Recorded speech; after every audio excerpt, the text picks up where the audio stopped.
pretty on the nose. First off, I'd like to welcome Mark Aspen to the board. So I'm excited that he's on.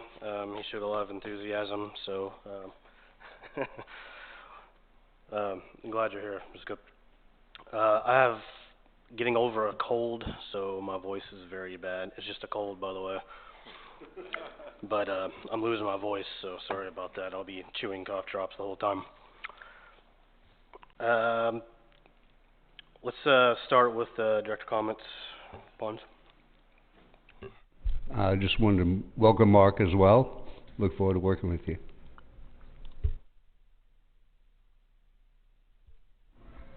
Welcome aboard, Mark. We need all the help we can get.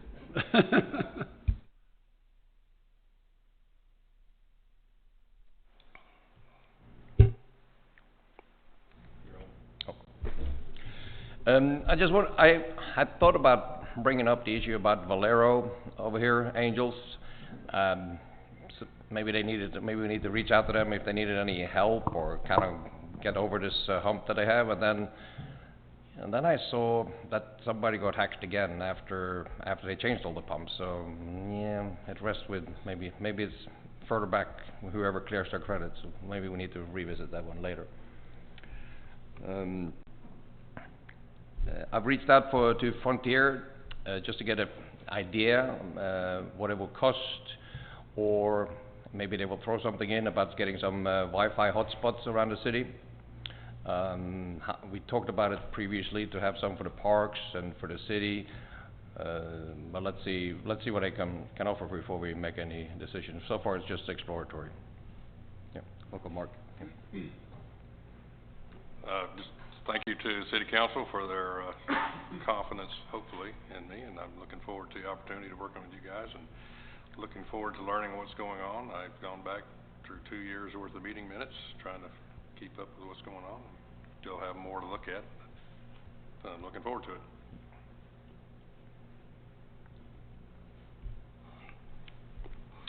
I've got a couple of things there. First of all, I spoke to Charles Scoville.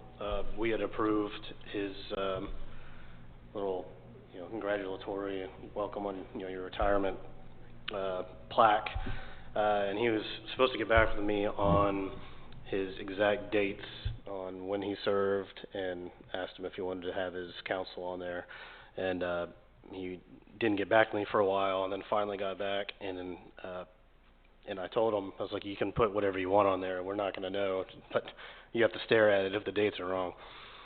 And then per Charles fashion, he came back and finally said, I'd much rather you just donate this to the Stewart Library. So that's what I'm going to do. So, my wife's in the district, and we have kids at Stewart, and we know Stewart people, so we're going to get with the librarian and the principal and figure out the best method to accomplish that. We may not know until the school year starts, so maybe a couple of months, but I'll be sure to keep you guys updated on exactly what we do. Most likely in the form of donating books and putting his name in the cover, or whatever they come up with. They may have a need that they'll bring to our attention. So I thought that was really nice, and again, not surprising from Charles. Water Wars was great. 4th of July was fantastic. The East Side clearly won. I don't think there's any argument there. Either way, I think the MVP is Mr. Fisher over here. I don't think that anyone can deny that. Regardless of side, that was really impressive, by the way. The snapshot, I passed it out. I didn't have a chance to email it out, but I did pass out some copies. Our expenditures and income were almost exactly the same, so not a lot changed. I also did not get a chance to get with Brent on our sources and use statement, our cash flow statement, essentially. Again, everything was kind of flat. As far as cash flow this past month, because we essentially took in what we spent on the electrical contractor, which was completed. Brent may want to elaborate during the city update to see, if any of the big expenditure timeline has changed, but I guess you can go over that in a minute. Yeah. But once we do know that, I'll revise it and send out a copy of that.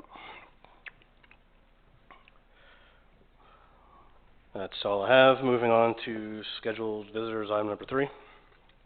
And Patrick McAndrew, due north.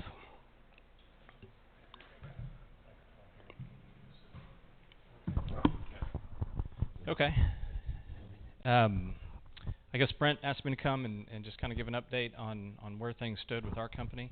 I guess first off, I want to say thank you for all the help we've received, both in the original grant and performance agreement, and as well as the EDC.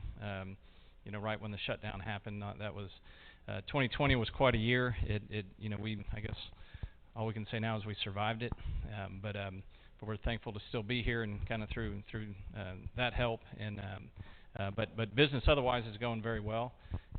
You know, we've put a lot of time and effort and money back into the property, trying to get it looking good, get it, you know, kind of a show well, and look professional. We're still in the process of replacing our roadside sign.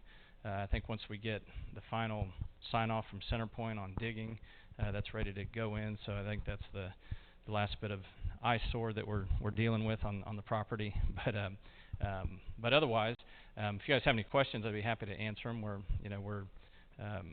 We're overall doing well, I think, and in terms of 2020, you know, I think we were obviously down from 2019, but this year has been a much better start. Like I was telling Brent, if we can find more people to hire, we'd hire them tomorrow. But we've had ads up. We're looking to hire probably 3 or 4 more people in the short term, but we've been trying to do that for probably 3 months now. So, but anyway, any other questions? I got a question regarding the agreement we made with you. Can you say anything about the process? Anything we can learn from doing differently next time from your point of view?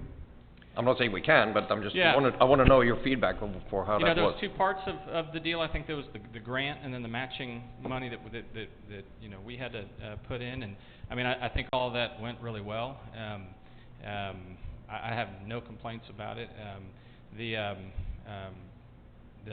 performance agreement was kind of a rebate on sales tax above, I think it's $2.5 million. For 2021 or 2020, we were probably at, you know, 2.25, maybe right at $2 million, but that was kind of expected with kind of missing a whole month and a half of revenue and everything else. So we expect this year we'll you know, hopefully, you know, pass that ceiling and get a little something back. But overall, I mean, you know, the whole process from our perspective, you know, I mean that was you know, instrumental in our transition moving from Kima over here, and just really helped. You know, this is the first time we've purchased a property of that size and a project of that magnitude. So in fine fashion, we pretty much under budgeted everything. So that really helped in the whole scheme of things. So I don't really have any complaints at all. So if there's any from our perspective, or if there's anything else, you know, that we can do, yeah, I mean, please let us know. Well, I'm glad to have you. So. Yeah, I think one of the reasons I think Thomas inquired originally with Brent to just how y'all's performance is going, because you know we worked on both the grant and the performance agreement, and then from our side it was done, and we just we didn't necessarily hear anything else, which is probably good. You know, I talked to Charles about coming back just to give an update, and I think that might have been about the time he was moving or something, or maybe the COVID stuff, but yeah, because we you know really wanted to kind of close the loop and you know, more than anything say thanks, you know. Sure. It you know, and just let you know the rest of the story, or at least where it's at now. But, great. Yeah. So, but right now we have when we moved over, we had probably 15 employees. We have 25 right now, and give or take, that fluctuates a bit. But and like I said, we're looking to hire 3 or 4 more. So overall, it's going well, so. That's great. Any other questions? Okay. All right, thanks, Patrick, thanks for coming up. You don't have to stick around if you don't want to. It's gonna be pretty riveting, though.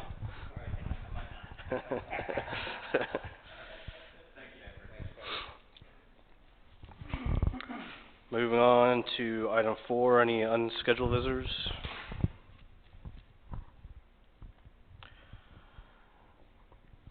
None? Britta, did you want to do any type of city update, or did you want to wait into the agenda items?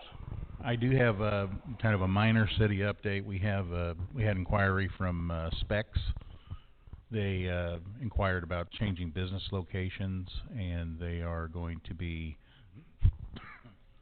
excuse me, they are looking to move to a larger location, which will be in the same strip mall across the street. However, it puts them then in Kemah, puts them outside Clear Lake Shores.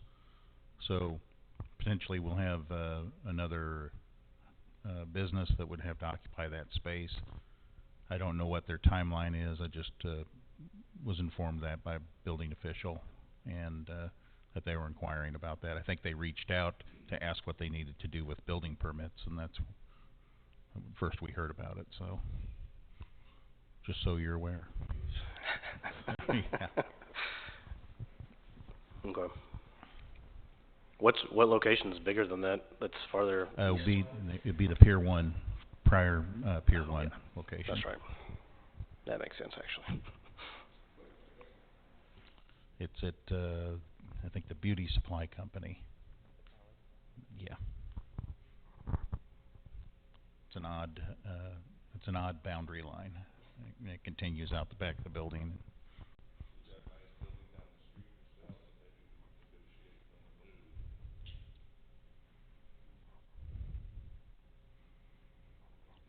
There are potentially options. I don't know if they want to own buildings, or if they prefer to rent and have a set cost, but it's for somebody smarter than me. Does anybody know any managers over there? Or contacts at all? Yeah. It's worth asking. Nobody knows a manager over there? Surprising. I think everyone knows cashiers. Yeah, that's for sure. All right, we'll go ahead and move to the consent agenda, and I actually did have a question about this. The June 2021 financials, just glancing at, did anybody have a chance to look at them? They were emailed out in the packet. Just glancing at it on the statement, revenues, expenditures, the fund balance, I see under total sales tax is $27,328. That usually matches the deposit. Is there a reason? I don't know. I can inquire. Well, you may want to do that because they usually match, and I see the deposit's $26,678, so it's about $650 difference. There's probably a reimbursement in there for that ad with Galveston County. That was $650. Right. Okay. So that was probably factored out prior to the transfer internally. Okay, so there's just a timing thing. Okay, Yeah. That's what I figured. That said, do we have a motion to approve financials, check registry, and minutes? Motion to approve. Second. Second, was that Thomas or Mike? Doesn't matter. Mike. I just got a quick question though. There was a payment to Olson & Olson. What did we need them for? We're utilizing Olson & Olson for legal advice and the licensing agreement and adjustments to purchase agreement on a lease. So that's all work that was brought forth by EDC, so I'd make EDC pay for it when I get the bill. That's all.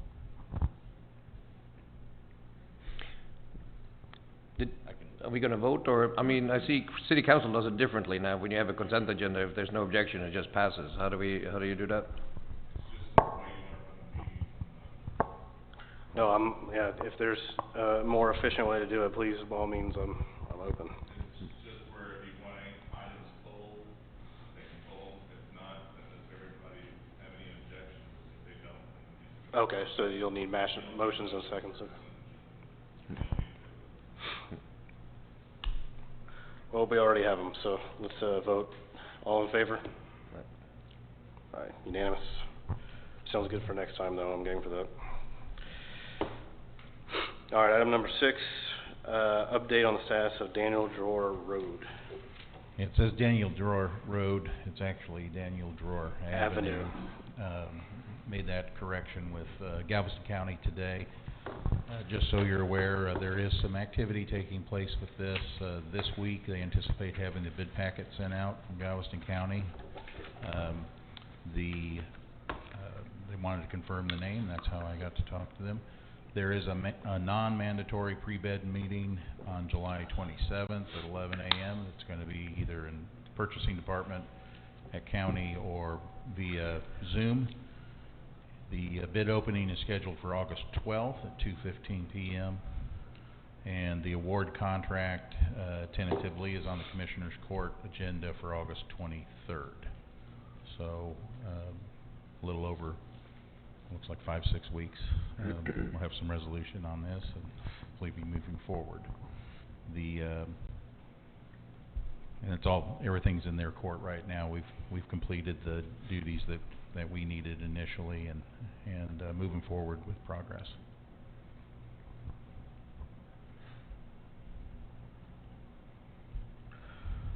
Is there anything that we need to be doing on our end? Not with current. the Sun Junior, or I'm not working on anything. I don't think there's anything that needs to be handled with him particularly right now. And Mr. Drawer Senior, he passed in, I think, in March. So you know, they may still be working on some family items and business items, but I haven't had any contact with him at all. Just for since I wasn't part of the earlier stuff, could you kind of briefly give a 5-minute synopsis of what the scope of this particular contract's going to be? Sure. The actual project was with Galveston County. It's part of a bid package, a lot of work that they've done. It's probably 3 years old now, I think.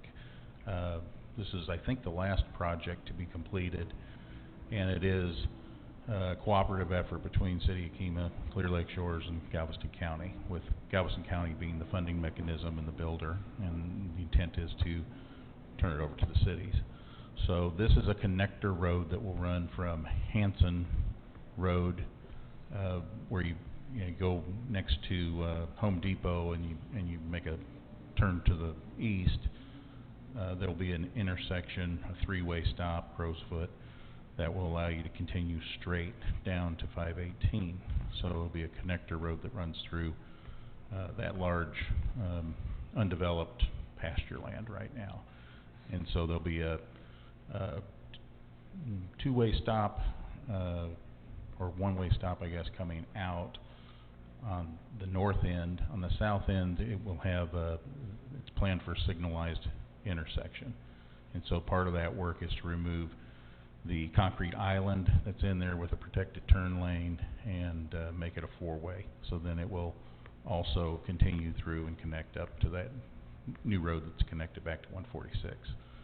The intent of doing that is to open up a couple hundred acres that are there for development, and the developer was on board with this, Mr. Drawer, and he also sold the land that is occupied by Walmart and that large shopping center, as well as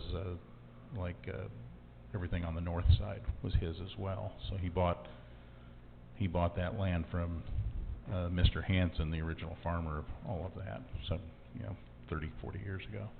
So that's the plan, and we have acquired the right-of-way. So right-of-ways acquired. We have relocated utility poles. I assume I saw that there were a couple moved. up on the north end where the work is, so that would allow for the street to go in, and the plan is to put in a 6-inch paved road that's reinforced with sub-base, and then open ditch that will eventually dump into Jarbo Bayou and should be wide enough to accommodate any traffic, but it's one lane each direction. It's not multiple lanes. So we tried to squeeze a very usable, functional street into not necessarily the smallest right-of-way, but a reasonable right-of-way for the property. So will there be any, other than the roads and the drainage, are there any other services? They're gonna put pole lighting down through there, or any other, There's no other utility services other than CenterPoint. I think CenterPoint's the one with the utility electrical distribution. They're gonna be moving lines, and they'll contain them within that right-of-way, but they'll be to the extreme, outer edge of the right-of-way. And the right-of-way will also be fenced, because the farmer that's there currently wants to continue his livestock operation, and that was part of the deal, to put fencing down both sides. but that's outside the scope of this Outside contract? this work. Okay, and And the then as signal far light, as- is that included in the contract? Yes, it is. Okay. Yeah, and they had to get justification from TxDOT for that, and I think the plan is to, last I'd heard, because TxDOT's kind of a muddied water place, but the light was gonna go in, all of the necessary equipment was gonna go in, but it was going to be a flashing light initially, and then go to signalized intersection. And there's a little bit of question as to relinquishment, because TxDOT doesn't want to maintain a signal, so that would either go to, I guess it goes to KEMA, so that's at the KEMA side. So there, that was a concern early on. I don't know if that's been worked out. It's outside Okay. my... Thanks, I just was trying to make sure I knew what the scope of that one. Sure. Thanks. Is the road gonna go all the way down, now from 2094 all the way down to 96, or is that out of the question? No? Yeah, I don't know that, I know that there's development planned on the north side of 96. Currently the road would, it goes south and then it turns to the east and comes out at a signal at 146. So there was planned, is that Bell Road, I guess? Gordy and Enterprise. There's plans for it, but it's in limbo with, Veritas and their agreement with KEMA, so. Yeah.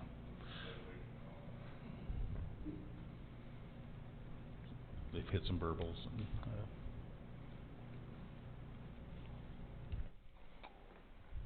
Any other questions? You wanna go ahead and do item number 7? certainly I can do that.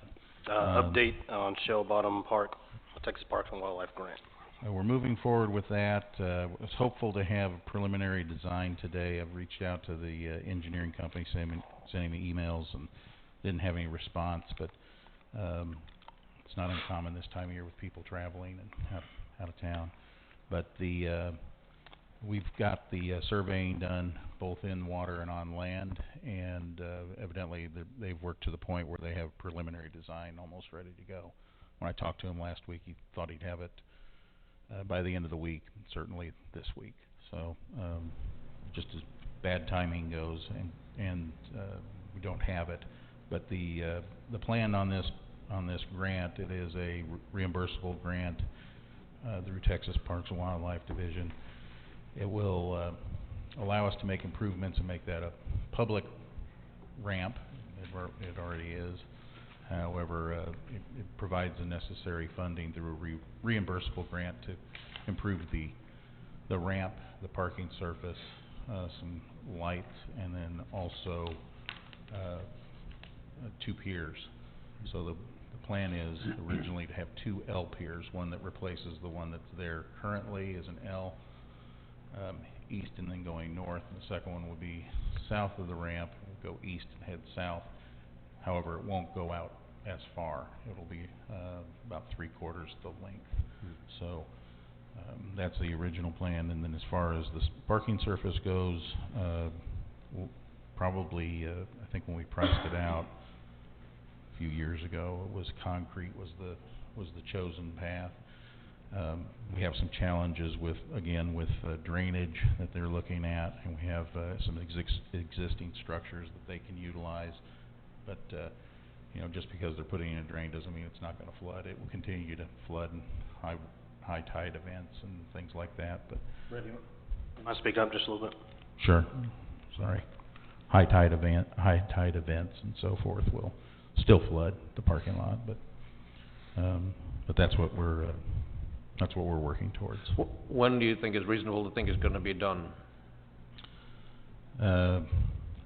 We have to pay for it, and then we apply for the reimbursement, but it could be done within a year, probably, year and a half. Wow. You know, just got to get moving. We've been waiting to get traction, and with Texas Parks and Wildlife, they had a problem with their grant software, so they held our application out before. They didn't put it in the old software and tried to convert it over to the new, so they just held it out until they were completely on the new software. And it's worked to our advantage because it created a lot of work.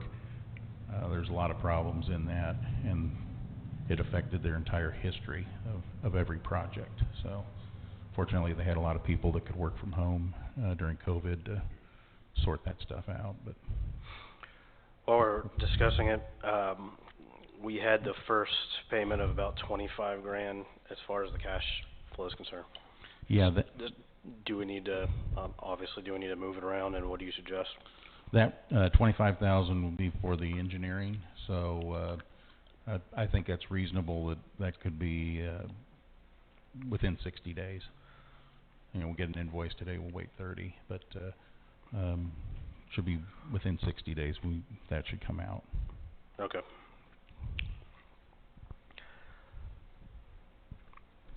Brent, once the construction begins, what kind of time frame where ramp's closed, can't be used? I can't answer that until we get the scope of work, but I'm sure that once it's quoted, somebody will be able to tell us. Okay. I assume we'll try and schedule that around when it's not so busy. We'll try to avoid 4th of July weekend, Memorial Day. Yeah, that would be the plan. Yeah. Schedule it during less use time, or I guess more hardy boater and fisher use time. Thank you. Mm-hmm. Anyone else? All right, thanks, Brian. Does there exist somewhere a drawing of what the park is going to look like when it's finished? I have a preliminary sketch of what I sent to them, and it's part of the application that I submitted to Texas Parks and Wildlife, and I think I can probably get that uploaded to the website so people can see it. You're welcome. It's a little dated now, but still the same plan. How far south you said it was going to come? Oh. It's gonna stay within its current boundary, is the way it's designed right now. And as far as the hook comes out, it'll stay within the boundary of the lot. It's not a real big hook. Just quick, you said that there was one of the things was upgrading the ramp. Is it actually going to make it longer or wider? Probably those are options. I think originally we looked at the same size but going longer with it. And it would be, I think the plan or what they were looking at was that doing a precast slab basically, and then moving it into place and putting it in there. The existing ramp is for everyone that I've had come out and look at it says it's a good shape. The problem is that it's short. Yeah, it's just short, and it gets washed out at the end. So, but as far as it being cracked or in chunks, they said that's not happened. Well, extending it would be good. Yeah. So to be clear, the other pier, the south pier, to the south of the existing ramp, not moving further south. Correct. Even though that's city property. Yes, it would be adjacent to the ramp. It can go all the way down to 155. Yes. 155 is the last 10 feet for that house.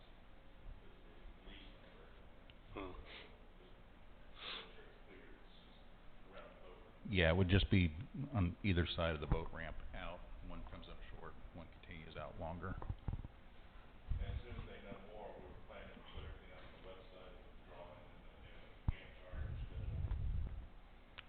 Yeah, we have a lot of unanswered questions when we're moving forward, so. And you said we'll have that, you almost had it today, right?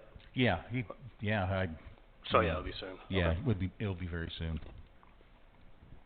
Cool. I'll get it rolled out. So it's not gonna affect the lease, it's just on the south side? No, no. Anyone else? All right, thanks.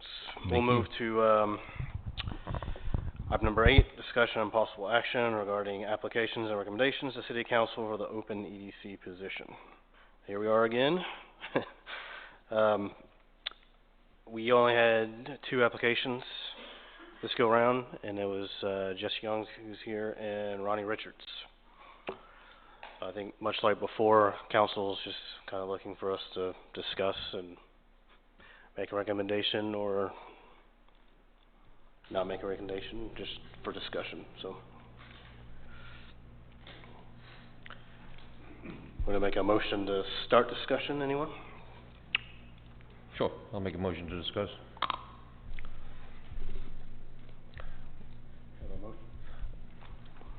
We have a motion, we have a second? Yeah, I'll second it.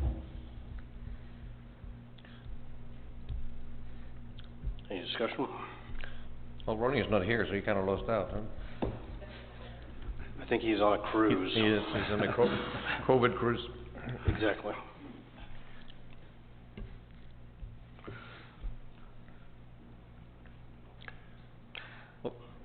Any discussion at all? Recommendations, thoughts?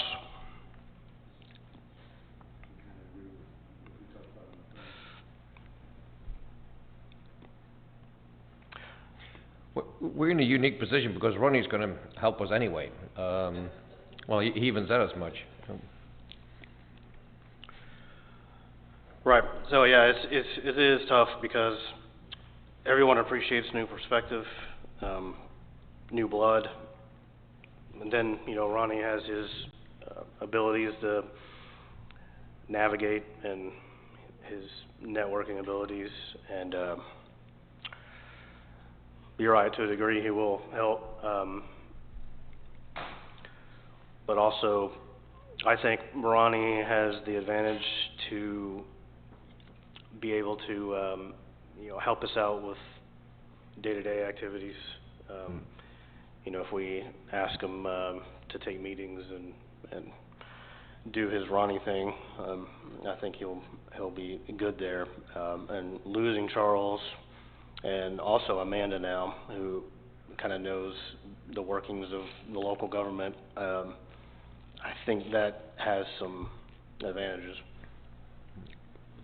Yeah, I have to agree with you. I think Ronnie was a big asset here for many years, so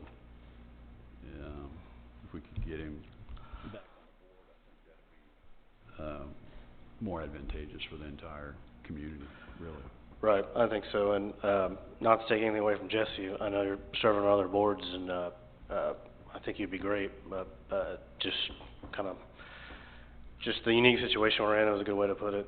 I think Ronnie's assets would be used, especially going forward with some of the other things that we're gonna talk about tonight and probably next meeting.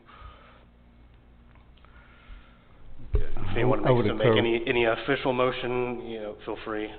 Yeah, I just want to say, I concur with your thoughts, and certainly nothing negative about you, Jesse. It's just, you know, having Ronnie part of the board, he has a lot of knowledge that we can tap into, and I know we can ask him about stuff, but it's gonna be different if he's here Yeah, and involved.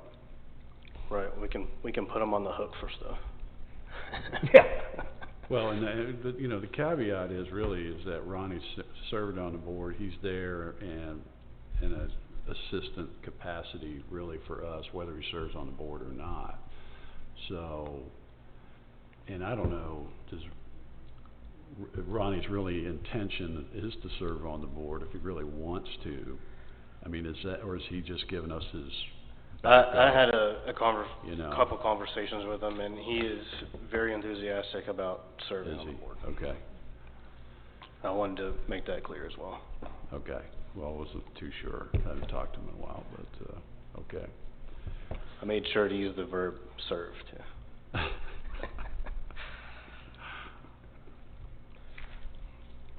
I don't know if we need to make an official recommendation, but I think I just suggest a we leave it, I suggest we do it like last time, we leave it to the city council. Yeah. Exactly. It's their choice anyway, yeah, or Yeah. their decision. You're welcome. If that's all, we'll- Jesse, don't despair. This is Oh, like no, a- not at all. This is a revolving,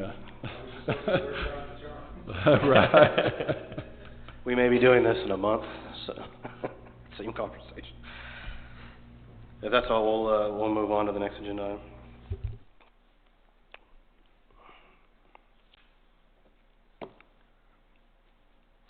All right, discussion and possible action to appoint officers to the EDC board. I wanted to bring this up because now with Amanda leaving, yeah, she served as the secretary. So we really need someone to take the secretary role, and we need to discuss vice president role. Treasury is something that I have been doing for quite a while now, in kind of conjunction with vice president before and now president. I'm okay with still taking that on with the snapshots and cash flow. If someone feels like that they would like to do that, I have all the templates, and it's just a matter of plugging stuff in and speak to Brent every now and then. I really don't mind keeping that up. It's not too time consuming. But the secretary role and vice president is something we need to discuss. And along those lines, I don't know if anyone's actually read, because I don't think it's necessarily posted. Maybe I'm wrong. Maybe Adrian knows. But our bylaws. Has anyone read through those? It's really it's basic bylaw stuff, but I thought it was interesting that it does state that we're supposed to have a annual meeting in November. Does the city do that as well, or is that something completely different? Just EDC. So we're supposed to have an annual meeting, and I guess in the past it's just taken the place of our monthly meeting because in the years I've been on the board, I don't remember ever having a special any type of meeting in November. But at that time, according to the bylaws, is when we elect our officers. We elect our own, by vote. Something else we've never really done just because we've kind of moved along. But that said, we have 4 months, and so we can temporarily, according to the bylaws, have temporary filled positions. So.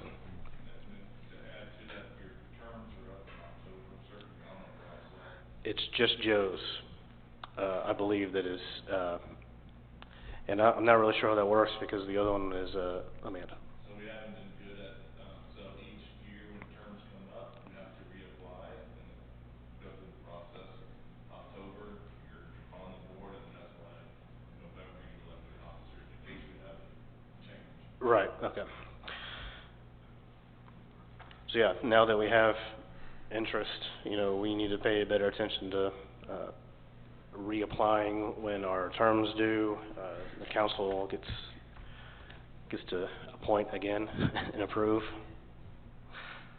and officers at the same time. So the question is, I just really wanted to bring this up, and we can appoint if someone would like to have any of these positions for the next 4 months.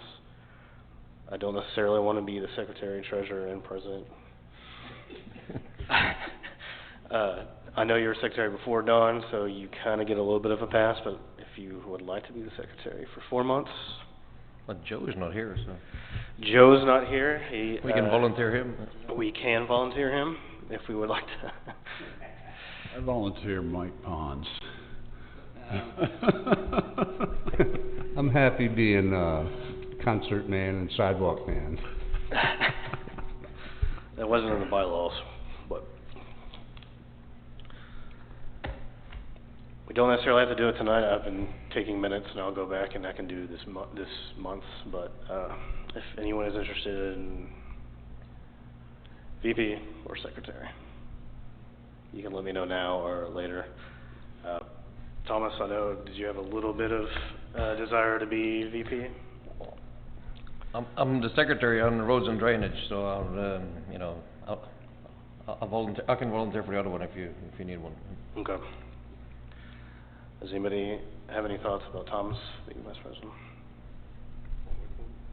Thomas being the vice president? No, I think Thomas makes a good choice. Do we have a motion to elect Thomas? I'll motion for Thomas to be vice president. Second. All right, I have a motion and a second. All in favor? You abstaining? Well, I can't really vote for myself, can I? You can. All right, we have a quorum anyway, so motion passes. One abstain. Congratulations. You can do it again in 4 months. Mark, do you have any interest in being secretary? I'm kind of reluctant to volunteer for something the first day here, so, if all it is keeping the minutes, It's I just can manage keeping that. minutes, that's all it is. We have templates for you, and you can just... I can handle it. If nobody else wants to do it. I only have to do it till October anyway, right? Right. Like you're not going to get stuck doing it. I think I was stuck doing it for 2 or 3 years. I was too. I was secretary. It's usually the newer guy has been the trend, so I did my duties. And now the truth comes out. Right. It does. So I'll make a motion to appoint Mark Axton as secretary. Do I have a second? I will second that. All in favor? I can't believe you fell for that. Look at that. Boom, boom, boom. Good job.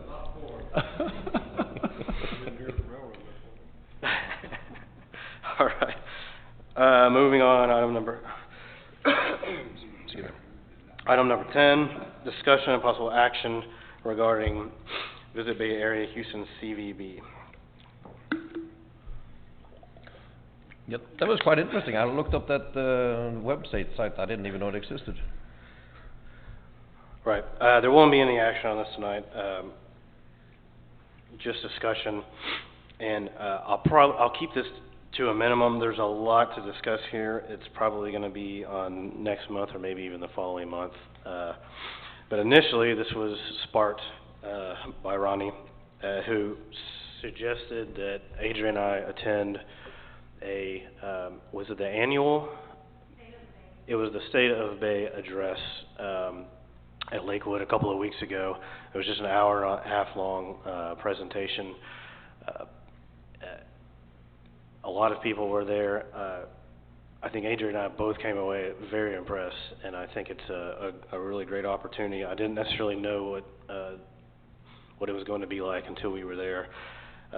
Essentially, it's a CVB started by Shauna Reed. Does anybody know Shauna Reed? She was on KDC for a while and seems to know just about everybody, which is part of the reason why she has the CVB. But a lot of cities around the Bay Area are involved, and it's just a convention and visitors bureau, nonprofit. A lot of cities around the lake are involved. They pay in with their hot tax, with a hotel occupancy tax, something that we do not have yet. Well, to a small degree with our short-term rentals, but we don't have any hotels bringing in the real money. However, they are changing their pricing structure to help smaller cities like ourselves be a part of their reach and advertising, marketing. It includes, so instead of a percentage of hot taxes, it's going to be a flat fee, and because of our unique situation, they're going to work on new pricing structure, like I said, especially for us, Taylor Lake Village, other cities like that. So something that we talked about for the past 2 years, more or less, mainly Charles and I, and then Amanda, was to start some sort of marketing or advertising, because it's been essentially zero, aside from, what Adri does. So, we went to this meeting, and, it's, a lot of people are on the board. Some of the other mayors of League City, Kima, serve on the board. People like, Hilton have, a seat, Boardwalk, a lot of places like that. And they have a very big reach. They're getting involved with, Texas Monthly affiliates. They're getting NASA on board, most likely. So, the long story short is this would satisfy a lot of the marketing and advertising, that we talked about before, for a condensed price.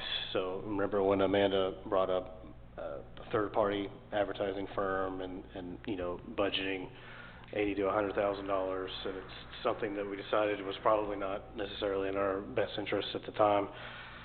This is a way to get probably a lot bigger reach than someone like that, for a much reduced cost.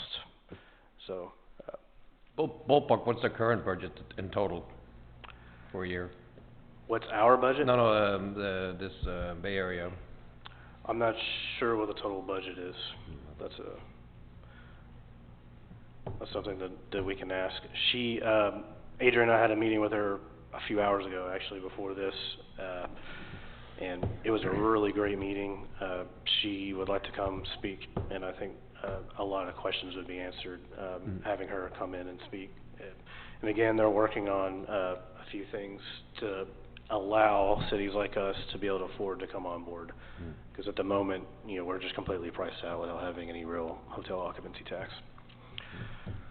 But I'm very, very enthusiastic about it. Adrian, if you have anything to add, this is, you don't feel obligated. She speaks Adrian's language with all of this marketing advertising, so she'll be probably better than I. Well, I think that is a really good opportunity, because this is not just marketing what they're offering, they are offering the connections. They know everybody in the Bay Area, Houston, all around. Like, so when Amanda was trying to get us to hire a marketing firm, it was great, it was very expensive, but with them, they have their own marketing firm, and we're not going to pay for them for that. We're just going to pay for their connections. Yes. A membership, essentially. Yeah, and they're not trying to make us like a Galveston or a touristic spot. They're trying to just put Bay Area together and all the cities working together. So it's not just promoting Clear Lake Shores itself, it's promoting Kima, but hey, guess what? There's also Clear Lake Shores, and guess what? There's also Lake City. So like, I like the idea of all the cities working together for like a main purpose like that, and for less money. And when we had that meeting, the marketing firm was there, and they had amazing ideas for their new marketing campaign that they're working to promote. Yeah, that's my input. Like I said, we'll probably go into more detail in the coming months, but this marketing, so they did just hire this new marketing firm, well known apparently in the industry. They helped Fredericksburg and some other places, and while restructuring. So it's a very, very good time to get on board with this. So it's almost like getting the low-hanging fruit. So we're going to get, in my opinion, the most bang for our buck. So, and I do not know costs at the moment, but that's coming. And she'll, with her presentation, I think it will answer my questions. I like what I saw online. I just want to, obviously, need to know what it's going to cost us. And they, you know, the website's just part of it. You know, they do targeted advertising, social media, the works, publications, visitors guides. So it's basically getting to be a part of all of that for one membership, rather than you know, constantly having to approve stuff and this and that. So it's them working for us. Well, it sounds like a great idea, really, and a very least expensive way for us to get advertising for our community and our stores here. So, do I understand they haven't set a membership cost yet? Right now, they just decided to start a flat $45,000 fee for cities. 45. Ooh. In the past, it has been much higher because it's been a percentage of hot tax. But they realized that that was pricing cities like us out, and we have a lot to bring to the table. They absolutely want us to be on board. We have everything that they're looking for in unique little, our restaurants, coffee shops, Soul Free, live music, the brewery. One of the main, during their presentation, one of the things they pushed was culinary trails, brewery trails, winery trails. Well, if everything, goes smoothly, we're about to have the only brewery in Clear Lake, period. So, that's going to be a big driver. So we are very attractive to them. But, okay, it sounds like we are in a good bargaining position, and Lake City being 100 times bigger than us, it's, surely there's going to be a price difference. There will be a price difference. She understands our situation very well. Shauna does. She's very receptive to that. They will work us in however they can. So we will bargain every way we can. So right now, that's 45,000 annual? Annually. Some people were paying in excess of $100,000 before or more. We're going to be talking parking again very quickly. That's a discussion that is not on the agenda for tonight. Have a look at what Kima's doing on parking. They're having the same discussions. So we'll get more information. I'll be sure to keep you guys updated. Shauna is looking forward to speaking to us. It'll be a lot better than I will describing all the ins and outs. But Adrian and I both left very impressed, and I think it's a fantastic opportunity, and the timing is very good. COVID's slowly tapering off. Everyone's coming back in. Now is the time to let people know that we exist and to come hang out with us. So that's all I have on that item. We'll move on to number 11, discussion on possible action related to palm tree replacement project, Brent Spear.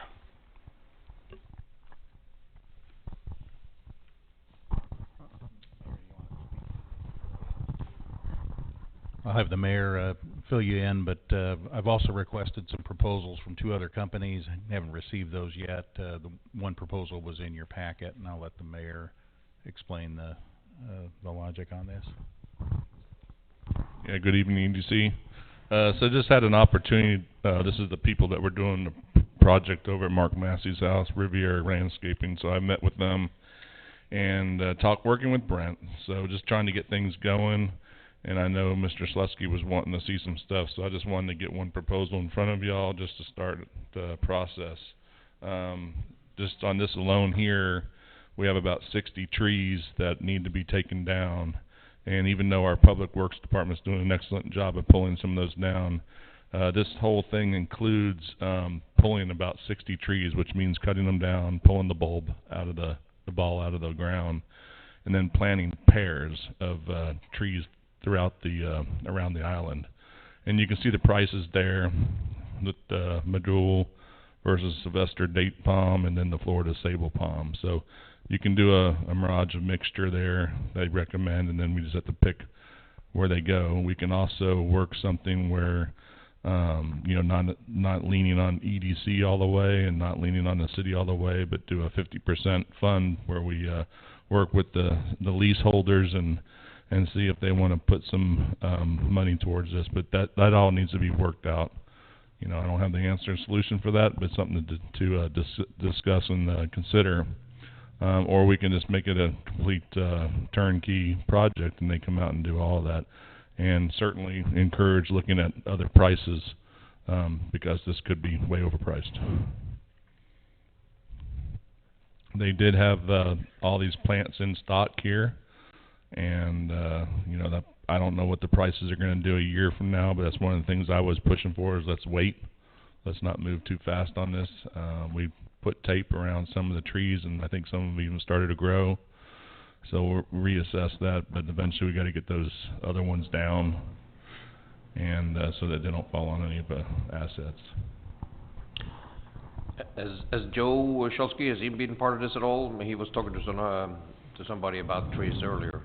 Not that I know, no, he hasn't been done with this.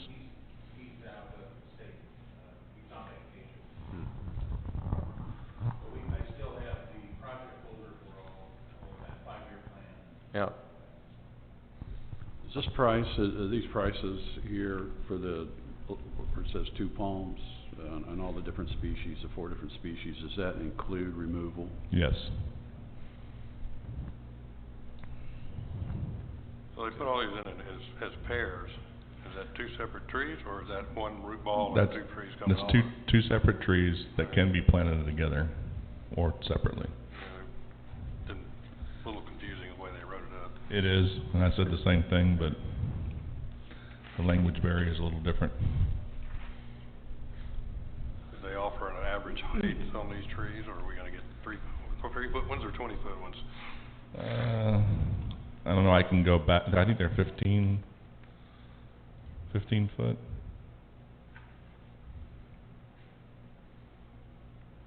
But I can get those details. Yeah, I didn't see that anywhere. Yeah.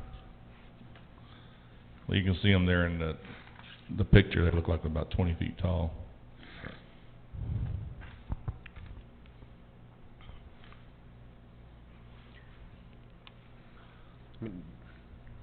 At the moment, we don't really have money for this, but, I mean, we need to do we need to make a plan for doing something, Yeah. right? Yep. Yeah, like I said, I was just starting to get everything going for this and start a project folder on it and determine when we can roll something out. Is there any, I don't know if you could or not, is there any opportunity that you mentioned the leaseholders putting in, but could residents who also lost trees have an opportunity to buy into? Absolutely, yep. I know Brian Herner did that in the past, and we would look Yeah, I know we interested in bought it doing the before. same thing. So that would potentially be part of this too, then? It can be, yes.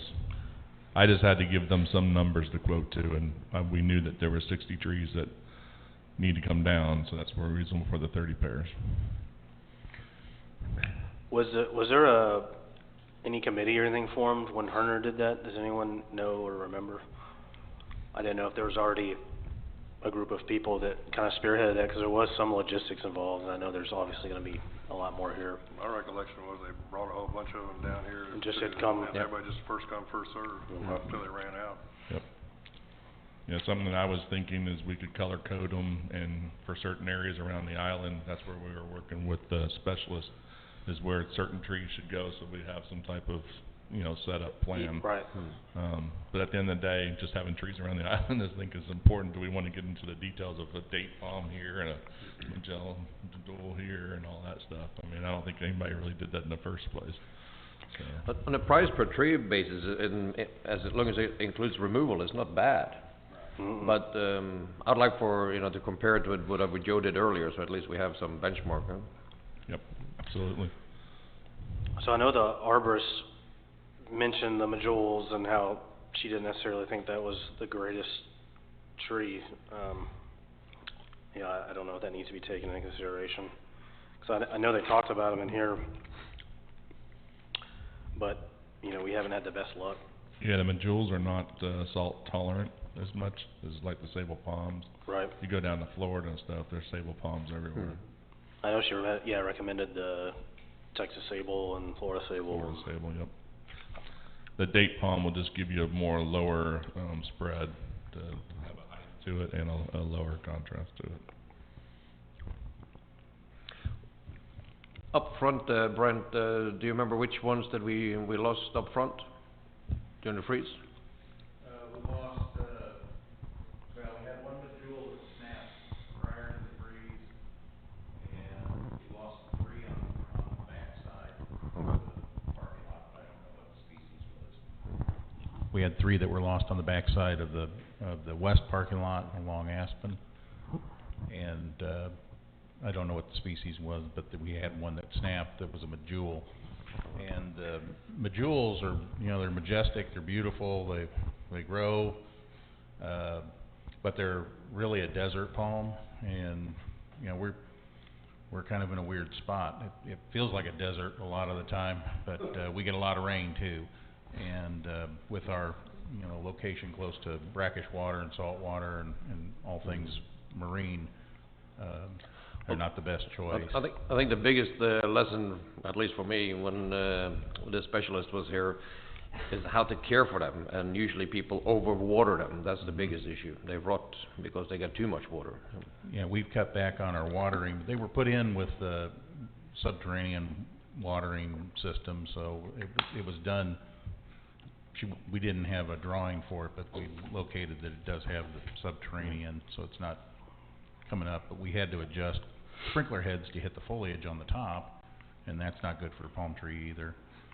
And as far as installing them in pairs, I guess that's a preferred method because it provides a little bit more protection to wind. It breaks that wind up, so it's not a single structure. It'll break it up. Actually, I think a three palm cluster is the preferred method if you really got money and you're in a high wind zone. That's the way to go. But pairing them up makes sense as far as protection against a wind event. I don't think it said on here, was the price contingent on quantity? I don't know. I'm sure we couldn't get 3, but, you know, I should think we that- decide to do this in 3 phases with shared costs between the city and EDC, it's a lot more, you know, it's a lot easier to swallow. Yeah, is there like any quantity stipulations on this pricing? I would assume we'd have to do an RFP. This wasn't unsolicited. Okay.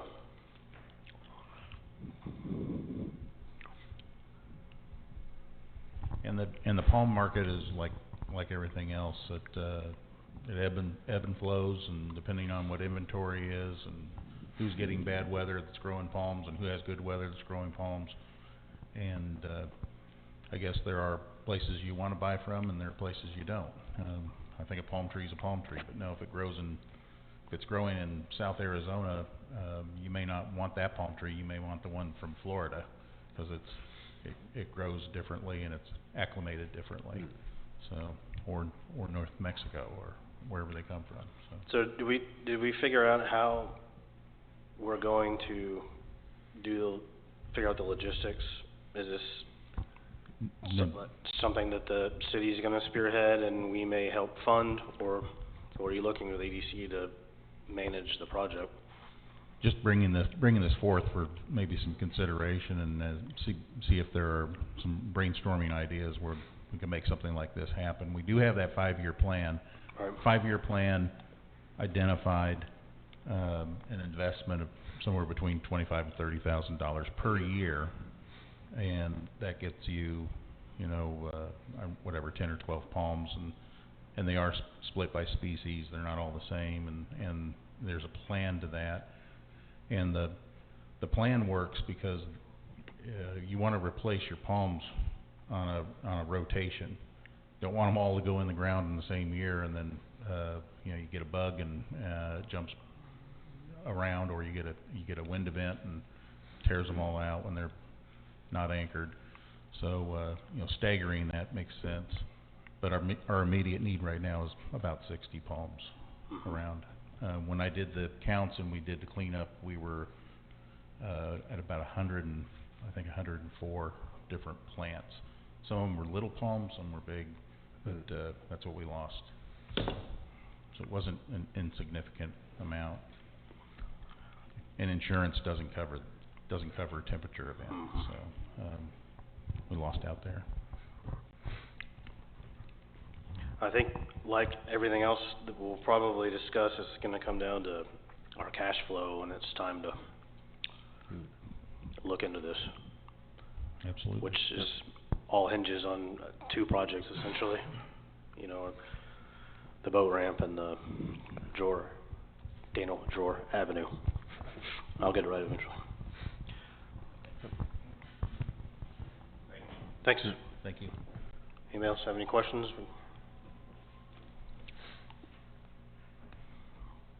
All right, if nothing else, we will adjourn.